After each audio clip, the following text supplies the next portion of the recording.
Alrighty, welcome back everyone. We just talked about the winners and the losers from this past weekend, and there were quite a bit, but I think the biggest winner has to be the pocketbooks of all of the A&M boosters, because even if they're paying Jimbo Fisher a little bit of money, I think they feel more than fine writing those checks right about now. But let's get into a little bit of a Week 9 whip around. We had some big-time G5 games that you guys are just going to have to get updated on, because there's some big-time implications around those games going forward, and we'll start with that Tulane North Texas game. This was a very, very funny game because you turn it on probably in the first quarter, first half. Tulane's dominating. They were rolling all over them. They were running the ball at will, and frankly, they almost topped 300 yards rushing in this game on 47 carries. Mekhi Hughes almost got to 200 yards. This team was absolutely dominant on the ground, and if you listen to my breakdown to going into this game, that was probably going to be the opening that they had. North Texas defense is one of the very worst in the entire country, and they took full advantage. Darian Mensah just continues to step up and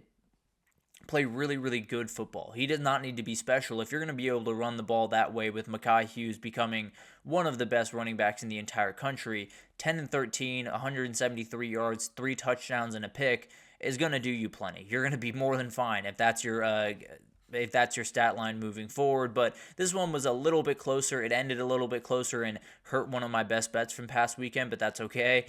This one was 14 points scored by North Texas in the final 4 minutes of the game. Made this a little bit closer than it was, but at the end of the day, Tulane gets the win. They continue moving on, and still a team to watch in that G5 power race. If BYU loses, or not BYU, if Boise State loses one more time, this might just be the team lurking right there to take that spot. And then Arkansas just dominated Mississippi State, and it was a game that I pegged as a kind of an upset alert. I thought Mississippi State might be able to get it done.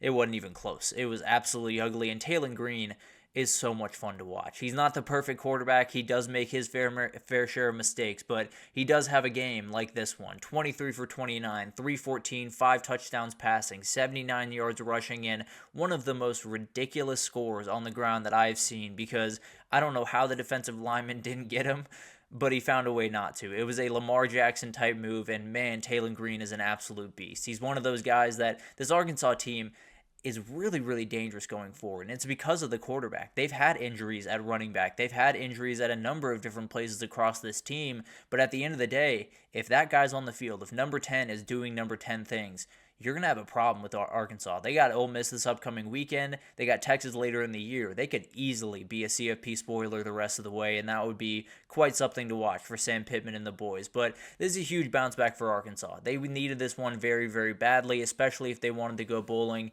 They needed this one, and they played really solid football. They're one of those teams that probably will be forgotten in the grand scheme of this season, but this is a really impressive coaching job from Sam Pittman and his guys over there. Bobby Petrino coming in, getting this offense going. It's been really, really awesome to watch, and definitely a team that won't get necessarily the incredible amount of respect at the end of the year that they probably should, but definitely want to give them some love right now, because this is a very, very tough team in a year where I thought they could be one of the worst in the conference, honestly.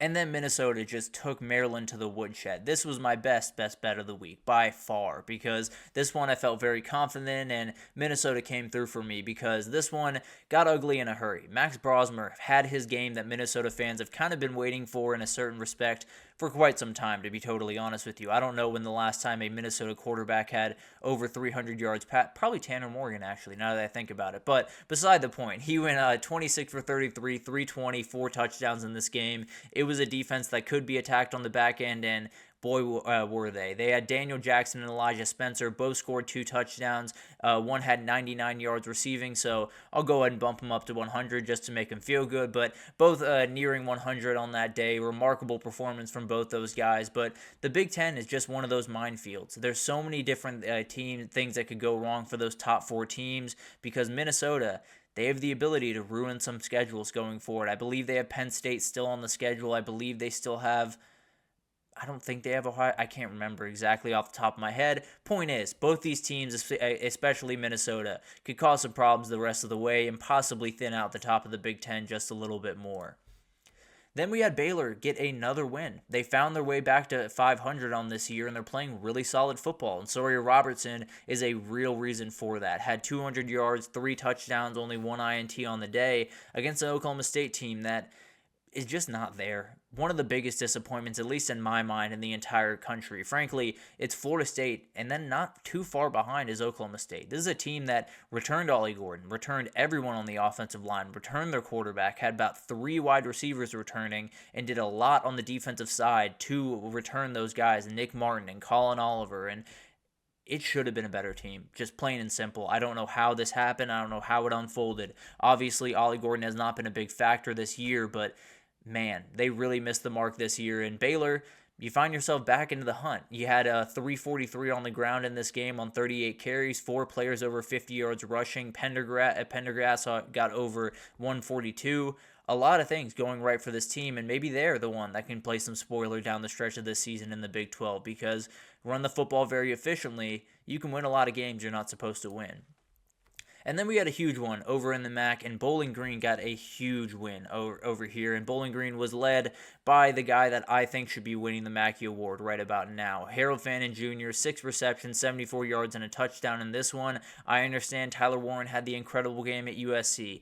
You look down the stretch of the season, or the stretch of the games that Harold Fannin has had this season, he's the best tight end in the country. He has been absolutely remarkable and deserves so much more respect when we talk about best tight ends in the country. But at the end of the day, this is a big win that keeps Bowling Green's hopes alive to win that MAC conference. There's still plenty in front of them with a Western Michigan game coming up that's going to be really tough. I believe they also play Miami of Ohio, so definitely a lot to watch with this Bowling Green team going forward. But you got a lot of teams in front of them. Miami of Ohio, Bowling Green, or in front of Toledo, excuse me. You have Miami of Ohio, Bowling Green, and Western Michigan. Going to be really tough for Toledo to find their way back into this fight, and I think it's going to be really, really fun to do this. Honest question, I understand you're going to do predictions this week, but let's just say hypothetically, my Hurricanes don't get accepted to the Big Ten. So, yeah, I think that's kind of an interesting question. For all the realignment stuff and all of the craziness that is going on around that, the way that I'm reading it, at least as of right now, a lot of this stuff changes very, very quickly, as you've probably found out, Anthony, throughout this time. But I think they're looking for the Big Ten and the SEC. And I think the Big 12 is not enough of a draw for those two teams to jump ship and go there. Now, a lot of that could change depending on the relationship between the ACC and Miami or not Miami and Clemson, and possibly Miami down the road. But at the end of the day, a lot of those teams that could see the ACC imploding, I think the Big 12 is that break glass in case of emergency. It is, if the ACC is actively going down, if we are watching it kind of sink into the ocean, that's when they'll get to the Big 12. They are going to do everything. They're going to push every single button, overturn every single stone to find a way into those two big conferences. And frankly, I think at some point it's going to break through, especially for a team like Miami. I think they're going to be actually in front of where Florida State and Clemson are right now. So a team like Miami, I feel pretty confident could find their way into those top two conferences. I think everyone else in the ACC, it'll be interesting to see how they kind of fan out, because it's coming at some point. Obviously, we will talk about that plenty in the offseason, but as of right now, that realignment stuff is I don't want to say frustrating to talk about, because obviously always happy to talk about it, but definitely one of those things that in the middle of the season, very hard to kind of wrap my head around right now. But I do think the Pac-12 or the Big 12, excuse me. I do think the Big 12 is an option for those teams.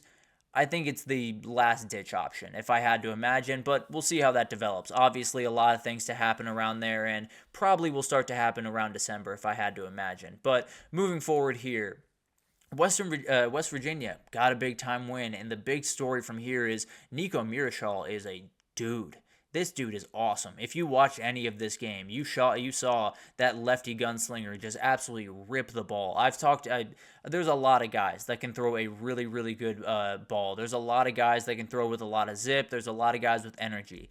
This guy throws missiles. He has a rocket launcher connected to the left side of his torso, because the dude is a lefty gunslinger, and he absolutely rips the ball. He's so much fun to watch. Went 18 for 22, 198 yards, 2 touchdowns in this game.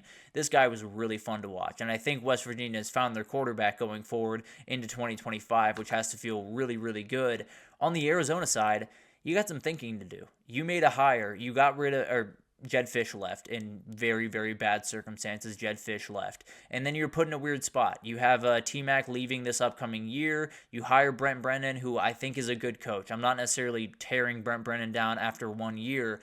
I am saying that T-Mac's walking out the door. No Fafita's getting a ton of calls in the portal, including from his former head coach. He nixed it this last offseason, but I'm not necessarily sure if he's going to be able to do it this year. So it's something to watch around there. There's a team that I was worried about going into the year, and man, they've looked even worse than I thought they would. But for West Virginia, neither of these teams are really going to get into the fight into the Big 12. Again, they are the teams that could mess up the fight for a lot of the other teams in the Big 12. But confusing because you don't know how to trust it.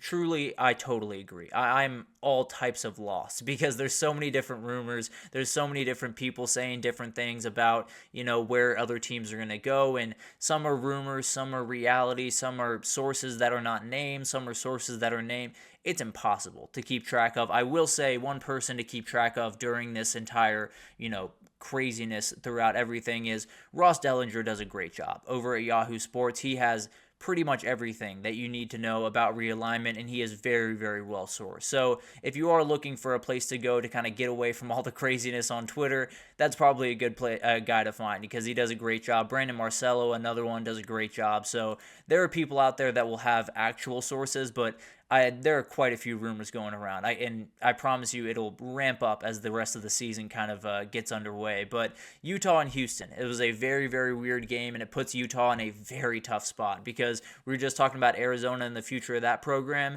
It's very likely that this is the last time Kyle Whittingham will be Utah's head coach, and it's very likely, and frankly, I would be very surprised if it wasn't, that Cam Rising leaves at the end of the year. Brant Kuithe is out the door, who had 100 yards of the 173 yards that you had in this game. This team is in a really weird spot. This program is in a really weird spot, and it's a program that, frankly, feels like they were standing on the two best feet you possibly could going into this year in the Big 12. Now everything's just kind of up in the air. I don't know where they go from after this year, but this year is a disappointment. One of the more disappointing years in the entire country, and obviously, losing Cam Ward has a big part in that. But at the end of the day, this is a tough team, and I don't know if it's getting better in 2025, I'll be honest. And then for Houston, it's a game you needed to win. It was a huge win for this program because although Utah's not the dominating team that we thought they were going to be, it is Utah. It is something that a lot of recruits will look at and say, man, they beat Utah on their home floor, especially from kids from Houston. They might start looking at you just a little bit more aggressively down the stretch, which is absolutely huge for this program. And then you got this one. San Jose State had a really good opportunity here. If they were able to win this game, they still have Boise State and UNLV on the schedule.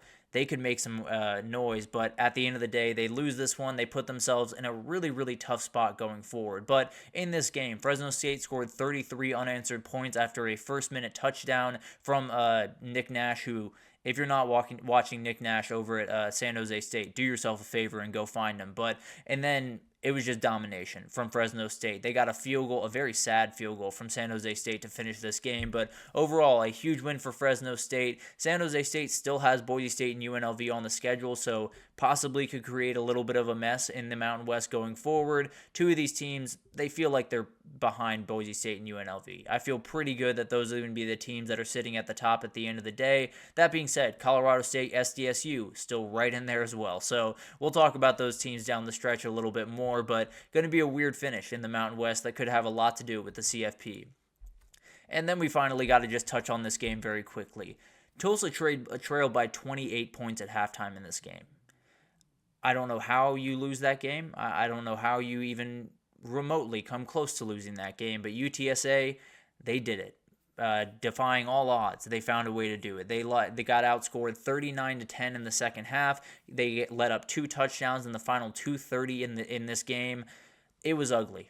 It was a terrible, terrible, terrible performance. And Tulsa, on their final drive that they had to go 92 yards in 1 minute and 1 second, Cooper Legis got sacked and fumbled on his very first play of that drive. They just went on to, in, I guess, I believe it was 8 plays, so 7 plays essentially. They went 92 yards in 1 minute. It was absolutely insane. This team just found a way to get it done. It was one of the craziest results of the entire college football season, and I just had to touch on it there for a second. Huge shout out to Tulsa, UTSA. Hopefully you can bounce back because you got a pretty interesting one this upcoming weekend. But a lot of those games, not necessarily the biggest games of the weekend by any means, but there's a couple of those teams there that will have factors in the CFP going forward. San Jose State could be kind of the spoiler out there in the Mountain West and kind of ruin their fun to try to get a CFP bid, but a lot of different things happening around these different conferences, and we'll obviously keep you updated with it on all fronts. But let's take our third break here, and when we come back, we got to talk about the superlatives from this past weekend, biggest win of the week, individual performance of the week, statement of the week, and so much more right after this, so stick with us.